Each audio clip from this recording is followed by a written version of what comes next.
ইমাম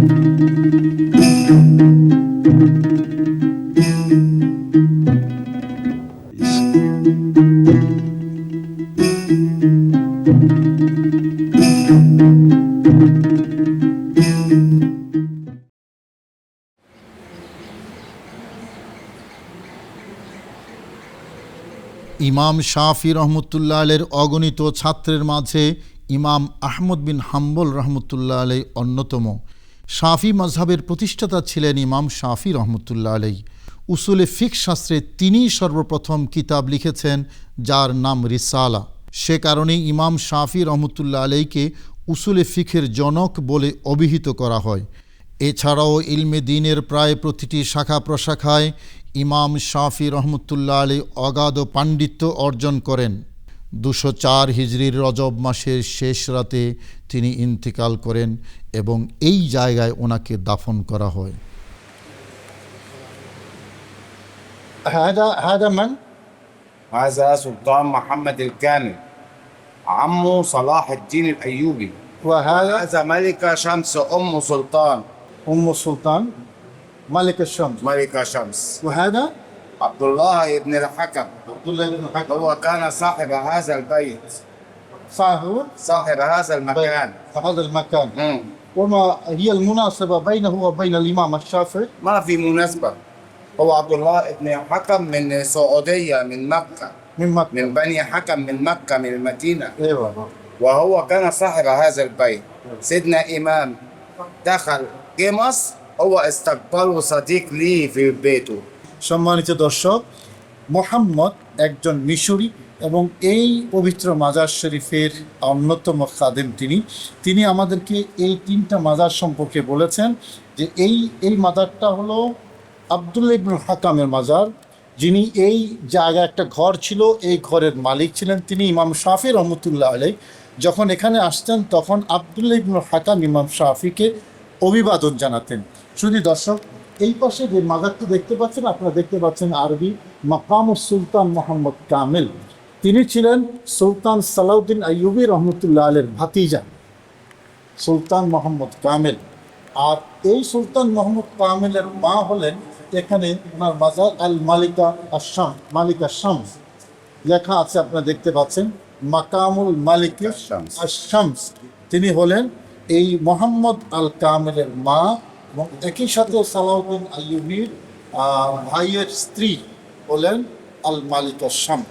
প্রিয় দর্শক, আরেকটি কথা আপনাদেরকে জানিয়ে রাখি, এই যে সুন্দর গম্বুজ দেখতে পাচ্ছেন ইমাম শাফি রহমতুল্লাহ মাজার উপরে, এই গম্বুজটি তৈরি করে দিয়েছেন মূলত এই মালিকা শামস, যিনি এখানে শুয়ে আছেন। সুলতান সালাউদ্দিন আইয়ুবীর ভাইয়ের বউ তিনি মূলত এই সুন্দর মাজার এবং সুন্দর গম্বুজটি তৈরি করে দিয়েছেন।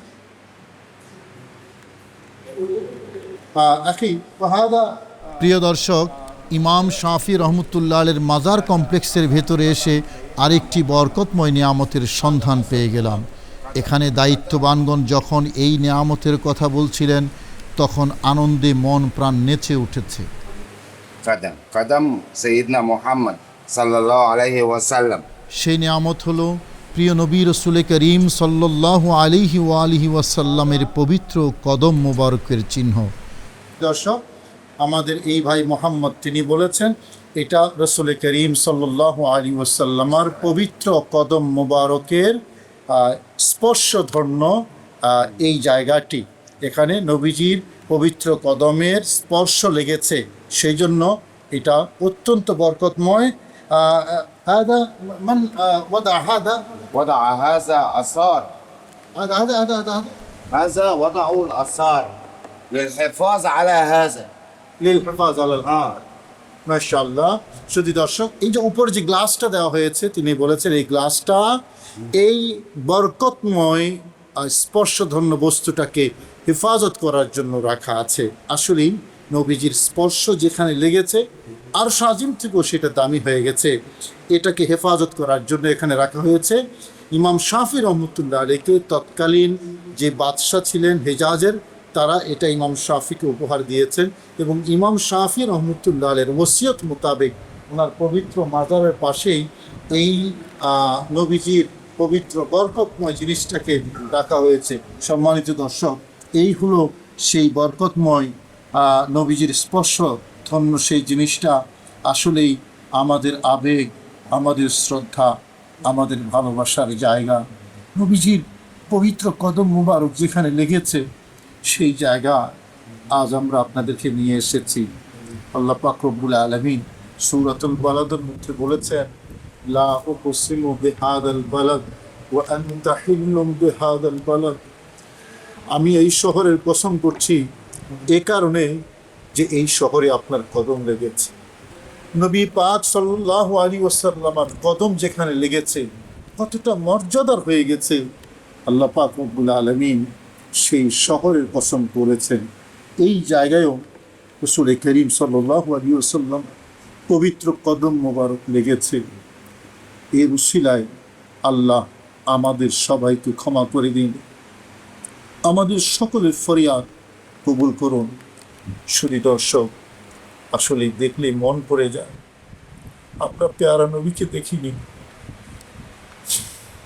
কিন্তু রাসূল করিম সাল্লাল্লাহু আলাইহি ওয়াসাল্লাম কদম মোবারক যেখানে লেগেছে সেই জায়গাটা, সেই স্পর্শধন্য জিনিসটা দেখার আজকে আল্লাহ পাক তৌফিক দিয়েছেন। আল্লাহর দরবারে হাজার শুকরিয়া। কাঠের উপর রসুল করিম সাল্লাল্লাহু আলাইহি ওয়াসাল্লামের এই পদচিহ্নটিকে গ্লাস দিয়ে ঢেকে রাখা হয়েছে, যাতে মূল কাঠের উপর পদচিহ্নটি ভালোমতো সংরক্ষিত থাকে। ইমাম শাফি রহমতুল্লাহ আলের মাজারের ভেতরের এক কোণে বরকতময় এই পদচিহ্নটি রাখা আছে। হাজার হাজার জিয়ারতকারীদের আকর্ষণের কেন্দ্রবিন্দু থাকে এই পদচিহ্ন। থাকারই কথা, যে জিনিসের সাথে পেয়ারা নবী রসুল করিম সাল্লাল্লাহু আলাইহি ওয়াসাল্লামের স্পর্শ লাগে তা মহান ও বরকতময় হয়ে যায়। পবিত্র কোরআন ও হাদিসে তার বহু উদাহরণ আছে।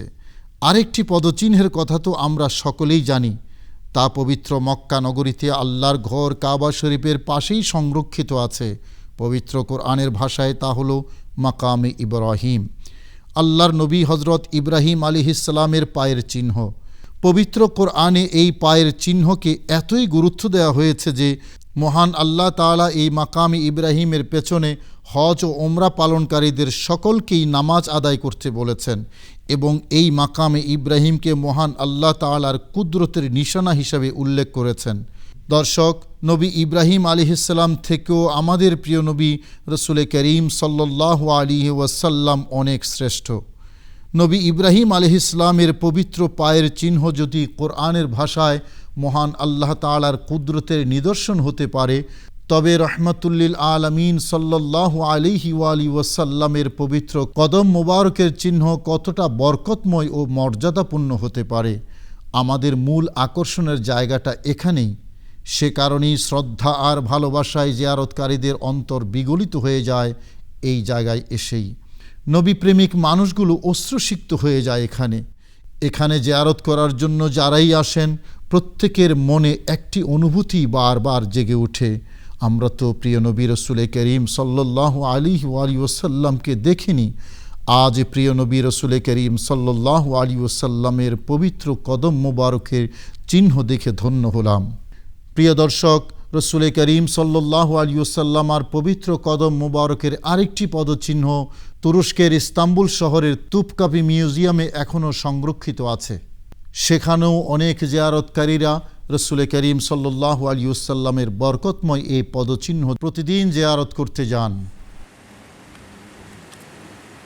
দর্শক, জিয়ারত শেষ করে আমরা যখন ইমাম শাফি রহমতুল্লাহ আলীর মাজারের মূল কামরা থেকে বের হচ্ছি, তখনই হাতের বাঁ পাশে আরেকটি মাজার চোখে পড়ল। মাজারের পাশে বড় করে লেখা শাইখুল ইসলাম জাকারিয়া আনসারী রহমতুল্লাহি আলাই। আমি বুঝে গেলাম উনি কে। শুধু দর্শক, ইমাম শাফি রহমতুল্লাহের মাজারের ঠিক পেছনেই আরেকজন মহান মনীষীর মাজারে আমরা দাঁড়িয়ে আছি। তিনি হলেন শাইখুল ইসলাম জাকারিয়া আল আনসারী। তিনি ইসলামের আরেকজন বিশেষজ্ঞ পণ্ডিত, যার অসংখ্য কিতাব ইসলামিক বিভিন্ন শাস্ত্রে কোরআন কারীমের তাফসীর, হাদিসের ব্যাখ্যা, ফিকহ ফতোয়ার মধ্যে আছে এবং যারা উলামায়ে কেরাম তারা ওনার সম্পর্কে জানেন। উনি এত বড় পণ্ডিত ছিলেন, সারা পৃথিবীর মানুষ ওনাকে শাইখুল ইসলাম বলতেন। তিনি ইমাম শাফি রহমতুল্লাহর মাজারের ঠিক পেছনেই শুয়ে আছেন শাইখুল ইসলাম আল্লামা জাকারিয়া রহমতুল্লাহ আলাইহি। পেশায় শিক্ষক বলে দ্বীনের এই মহান মনীষীকে চিনতে আমার একেবারেই সময় লাগেনি, যাকে শাইখুল ইসলাম বলে সকলেই জানে এবং মানে। দ্বীনের অনন্য সাধারণ খেদমত করেছেন বলে ওনাকে দ্বীনের অলংকার উপাধি দেয়া হয়েছে। নবম শতাব্দীর মুজাদ্দিদ বলা হয় যাকে, তিনিই শুয়ে আছেন এই জায়গায় ইমাম শাফি রহমতুল্লাহ আলাইহির পাশে। অসংখ্য কিতাব লিখেছেন আল্লামা শাইখুল ইসলাম জাকারিয়া আনসারী রহমতুল্লাহ আলাইহি। এই কিতাবগুলোর মাধ্যমে তিনি বিশ্ব মুসলিম মনীষাকে ঋণী করে গেছেন। মামলুক আমলে 825 হিজরিতে মিশরে জন্মগ্রহণ করেছেন এবং মামলুকি সালতানাতে মিশরের প্রধান বিচারপতির দায়িত্ব পালন করে 926 হিজরিতে মিশরেই ইন্তেকাল করেন এবং এই জায়গায় ওনাকে সমাহিত করা হয়। ইমাম শাফি রহমতুল্লাহ আলাইহির মাজার জিয়ারত শেষে বের হওয়ার সময় আমরা ইসলাম ধর্মের এই মহান মনীষীর মাজার জিয়ারত করে ধন্য হলাম।